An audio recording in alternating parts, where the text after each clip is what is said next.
नमस्कार, मैं हूं शुभम मिश्रा और आप देख रहे हैं चुनाव से जुड़ा सबसे पहला चुनावी बुलेटिन। चुनाव की चाल तो समझिए।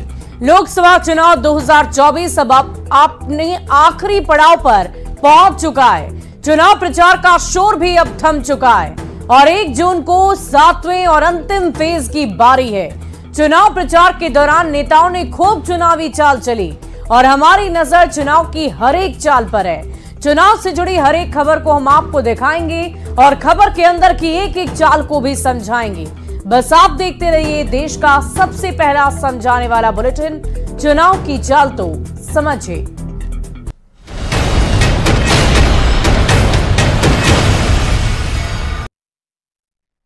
और आज चुनाव की चाल में सबसे पहले आपको दिखाएंगे चुनाव से इतर एक बहुत बड़ी खबर जो बिहार के शिक्षकों के लिए बहुत जरूरी है। तो प्रचंड गर्मी के बीच चुनाव ने देश का सियासी तापमान हाई कर दिया है। फाइनल राउंड का काउंटडाउन अब शुरू हो चुका है। सबकी निगाहें 7वें चरण की वोटिंग और चुनाव के नतीजों पर टिक गई है। लेकिन इस चुनावी हलचल के बीच एक बहुत बड़ी खबर शिक्षकों के लिए। प्रचंड गर्मी की वजह से बच्चों की बेहोश होने की घटनाओं के चलते सरकार ने स्कूल को बंद कर दिया है। बच्चों को छुट्टियां दे दी गई है, लेकिन शिक्षकों को अब भी स्कूल जाना पड़ रहा है और तपती गर्मी के बीच 1:30 बजे तक स्कूल में रहना पड़ता है। सवाल है कि क्या शिक्षकों को भी छुट्टी मिलनी चाहिए? सड़कें सुनसान हो चुकी हैं, मोहल्ले वीरान पड़े हैं। प्रचंड गर्मी की वजह से लोगों का घर से निकलना तक नामुमकिन हो चुका है। स्कूलों में बच्चे बेहोश हुए तो सरकार ने बड़ा फैसला 8 जून तक छुट्टी कर दिया। स्कूलों को बंद करा दिया गया, लेकिन शिक्षकों को कोई राहत नहीं मिली। इस गर्मी में भी शिक्षकों को हर रोज स्कूल आना और 1:30 बजे तक ड्यूटी करना जरूरी है। छुट्टी न दिए जाने से शिक्षकों में जबरदस्त नाराजगी है। शिक्षक को जानबूझकर प्रताड़ित किया जा रहा है और मैंने चाह रहा है कि शिक्षक को किस तरह से मटिया मेट कर दें, इसको जान मारने की किया जा रहा है। ये जो है एक तरह से कहिए तो अटेम्प्ट टू मर्डर किया जा रहा है। गर्मी में तो सर बहुत परेशानी है, विशेष करके छुट्टी के लिए। जो छुट्टी मिलती थी बोल नहीं सकते, इतना कष्ट। हम लोग तो बाहर थे सर, परिवार में शामिल नहीं हो सकते। कोई बीमार रहता है तो उसको देखभाल नहीं कर सकते हैं, इतना पर दिक्कत है। शिक्षकों ने शिक्षा विभाग पर संवेदनहीनता का आरोप लगाते हुए सीएम नीतीश से हस्तक्षेप की मांग की है। माननीय मुख्यमंत्री जी, आप तमाम शिक्षकों की गुहार को समझें। अब सवाल है कि शिक्षकों को छुट्टी क्यों है जरूरी? बिहार में गर्मी ने 54 साल का रिकॉर्ड तोड़ दिया है। बिहार में पारा 48 डिग्री के पार जा पहुंचा है। गर्मी की वजह से कई शिक्षक बेहोश हुए हैं। ऐसे में स्कूल जाना खतरनाक हो सकता है। लू लगने से जान भी जा सकती है। देश के कई राज्यों में हीट वेव का अलर्ट है। नौतपा में पूरा उत्तर भारत तप रहा है। बिहार में भी सीवियर हीट वेव को लेकर मौसम विभाग ने अलर्ट घोषित करते हुए लोगों से धूप में घरों से बाहर न निकलने की अपील की है। सवाल है कि बच्चों की छुट्टी तो शिक्षकों की ड्यूटी कहां तक सही है? न्यूज़ 18 के लिए पटना से रजनीश कुमार और जमुई से केसी कुंदन के साथ ब्यूरो रिपोर्ट। और समझिए कि शिक्षकों के लिए छुट्टी क्यों जरूरी है। हम आपसे बार बार ये कह रहे हैं कि गर्मी बहुत ज्यादा बढ़ती ही जा रही है।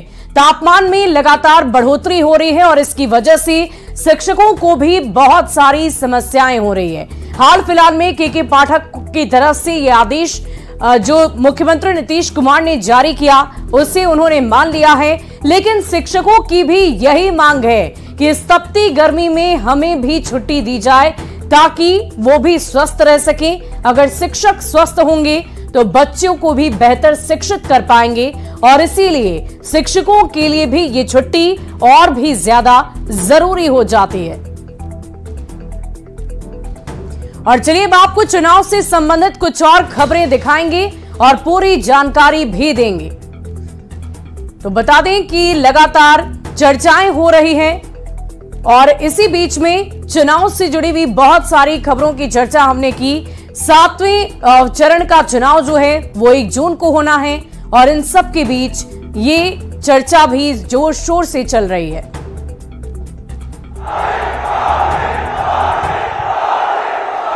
इंडिया गठबंधन जिंदाबाद। 1 जून शनिवार को 2024 लोकसभा चुनाव के 7वें और आखिरी फेज के लिए वोटिंग होगी। अंतिम फेज के चुनाव प्रचार के लिए नेताओं की जोर आजमाइश का शोर गुरुवार की शाम थम गया। 7वें दौर में केंद्र शासित प्रदेश चंडीगढ़ और 7 राज्यों की कुल 57 सीटों पर मतदान होना है, जिसमें कुल 904 उम्मीदवार मैदान में हैं। इसमें बिहार की 8 लोकसभा सीट पर कुल 134 उम्मीदवार हैं, झारखंड की 3 लोकसभा सीट पर 52 उम्मीदवार, उत्तर प्रदेश की 13 और पश्चिम बंगाल की 9 सीट पर इस बार मतदान हो रहा है। तो पंजाब की सभी 13 सीट पर अंतिम चरण में वोटिंग होगी। इसके अलावा हिमाचल प्रदेश की 4 और चंडीगढ़ की 1 सीट पर भी वोटिंग होगी। अंतिम चरण में बिहार की 8 लोकसभा सीट पर वोटिंग होगी। इन सीटों में पाटलिपुत्र, पटना साहिब, आरा, बक्सर, सासाराम, काराकाट, जहानाबाद और नालंदा शामिल है। आखिरी फेज के लिए एनडीए और इंडिया अलायंस दोनों की ओर से पूरी ताकत झोंक दी गई। वैसे आखिरी फेज में बिहार की 3 सीट पर त्रिकोणीय मुकाबला देखा जा रहा है।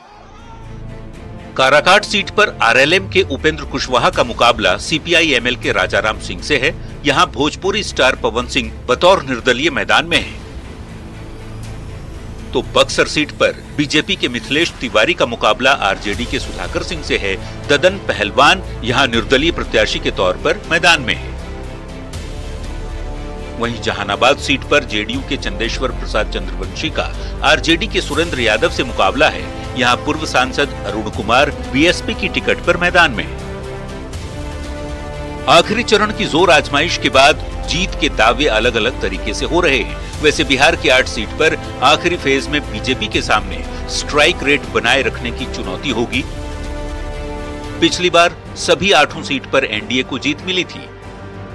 आरके सिंह, रविशंकर प्रसाद, रामकृपाल यादव के भाग्य का फैसला होगा तो मीसा भारती, उपेंद्र कुशवाहा और पवन सिंह की प्रतिष्ठा भी दांव पर है। Bureau report, news 18।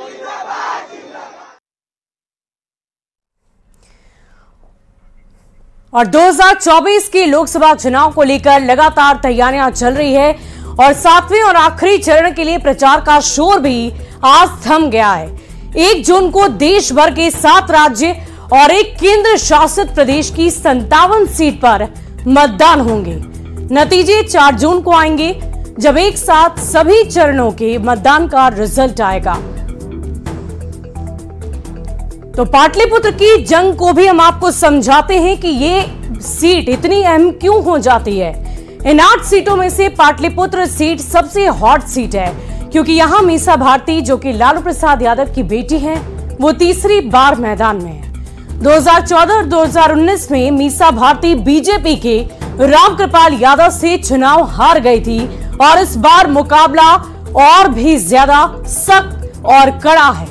देखने वाली बात होगी कि यहां पर जीत किसकी होती है। तो काराकाट का किंग कौन होगा, ये भी हम आपको समझाते हैं। काराकाट सीट इसलिए हॉट सीट है क्योंकि यहां पर निर्दलीय पवन सिंह ने मुकाबले को त्रिकोणीय बना दिया है। एनडीए से उपेंद्र कुशवाहा और इंडिया से राजाराम कुशवाहा चुनावी मैदान में हैं। कई चुनाव से मुकाबला यहां पर 2 कुशवाहा उम्मीदवारों में ही होता रहा है और जीत एनडीए की होती रही है। लेकिन इस बार यहां दोनों मुख्य गठबंधन से प्रमुख पार्टियों के उम्मीदवार न होना पवन सिंह को मजबूती दे रहा है। पवन सिंह दोनों गठबंधन के उम्मीदवारों का नुकसान करेंगे और ज्यादा नुकसान कर देंगे तो लड़ाई में आ भी सकते हैं और नतीजा भी पलट सकते हैं। हालांकि कैडर की वजह से दोनों कुशवाहा बहुत ही मजबूत स्थिति में है। पटना साहिब का सरदार कौन, ये भी एक बड़ा सवाल है। 2019 में चुनाव जीत चुके हैं रविशंकर प्रसाद। कांग्रेस के अंशुल अभिजीत से उनका मुकाबला है। बीजेपी का गढ़ रहा है पटना साहिब और 2014 में भी बीजेपी ने जीती थी ये सीट। पटना साहिब में बहुत ही सख्त मुकाबला है। जहानाबाद सीट की बात कर लें तो यहां पर त्रिकोणीय मुकाबला है और पिछली बार जेडीयू मामूली अंतर से ही जीती थी। जेडीयू से चंद्रवेश्वर चंद्रवंशी और आरजेडी से सुरेंद्र यादव है। पूर्व सांसद अरुण कुमार बीएसपी से मुकाबले को त्रिकोणीय बना रहे हैं। तीनों इस सीट से पुराने खिलाड़ी हैं। तीनों जीते और हारते रहे हैं। भूमिहार वोट यहां पर बटा हुआ है, जिससे एनडीए को नुकसान हो रहा है। भूमिहार जाति के आशुतोष कुमार निर्दलीय मैदान में हैं और उनके मैदान में डटे रहने का नुकसान एनडीए को ज्यादा हो रहा है। आरा की चुनावी लड़ाई को भी आप समझिए। आरा में बीजेपी के आरके सिंह और माले की सुदामा प्रसाद आमने सामने हैं। आरके सिंह पहले भी आरा से चुनाव जीत चुके हैं। आरके सिंह की छवि क्षेत्र में काफी अच्छी रही है, लेकिन सुदामा प्रसाद को अपने कैडर वोटर पर पूरा भरोसा है। बक्सर में मिथिलेश तिवारी बीजेपी से और आरजेडी से सुधाकर सिंह है। आनंद मिश्रा और ददन पहलवान की वजह से यहां बहुकोणीय मुकाबले के आसार हैं और ऐसे में दोनों निर्दलीय जिसका जितना नुकसान करेंगे उतना ही नतीजा उलझता जाएगा। सवर्ण वोटरों का बंटवारा बीजेपी के लिए खतरे की घंटी है। सासाराम की सियासत भी आपको समझाते हैं। सासाराम में दोनों ही कैंडिडेट नए हैं। सासाराम में बीजेपी के शिवेश राम का मुकाबला कांग्रेस के मनोज कुमार और सासाराम में बीजेपी ने अपना उम्मीदवार बदला है। सासाराम से पूर्व सांसद मुनीलाल के बेटे शिवेश को टिकट दे दिया गया है। कांग्रेस ने भी मनोज कुमार को मैदान में उतारकर बाजी को पलटने की कोशिश की है।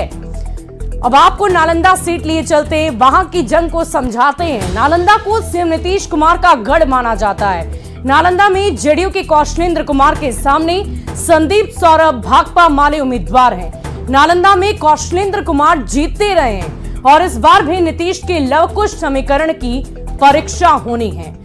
लोकसभा चुनाव के 7वें चरण के प्रचार के बाद लगातार ये पूरी सीटें जो हैं वो बहुत ही महत्वपूर्ण हैं और इस 7वें चरण में जो कुछ भी होगा उसकी तस्वीर भी हम आपको जरूर दिखाएंगे। बढ़ते हैं आगे। लोकसभा चुनाव के 7वें चरण के प्रचार का शोर थम गया और अब सबको इंतजार 1 तारीख की वोटिंग और 4 जून को आने वाले रिजल्ट की है।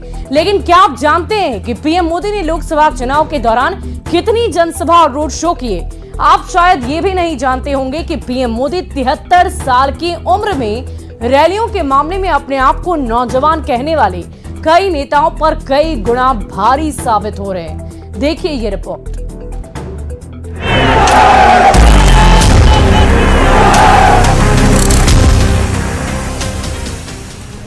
मार्च 2024 को लोकसभा चुनाव का ऐलान हुआ। तब से लेकर अब तक यानी 30 मई 2024 की शाम 6 बजे तक चुनाव प्रचार का शोर हर ओर सुनाई देता रहा। नेताओं ने वोटर को लुभाने में कोई कोर कसर नहीं छोड़ी। प्रधानमंत्री नरेंद्र मोदी ने आंध्र प्रदेश के पालनाडु से चुनाव प्रचार की शुरुआत की थी और 30 मई को पंजाब के होशियारपुर में रैली को संबोधित कर इस अभियान का समापन कर दिया। इन 75 दिनों में प्रधानमंत्री नरेंद्र मोदी ने रैली, रोड शो और इवेंट को मिलाकर कुल 206 कार्यक्रमों को संबोधित किया। यही नहीं, पीएम मोदी ने इस दौरान 80 से ज्यादा इंटरव्यू भी दिए। 400 पार का टारगेट लेकर चलने वाले मोदी का बिहार झारखंड पर भी खूब फोकस रहा।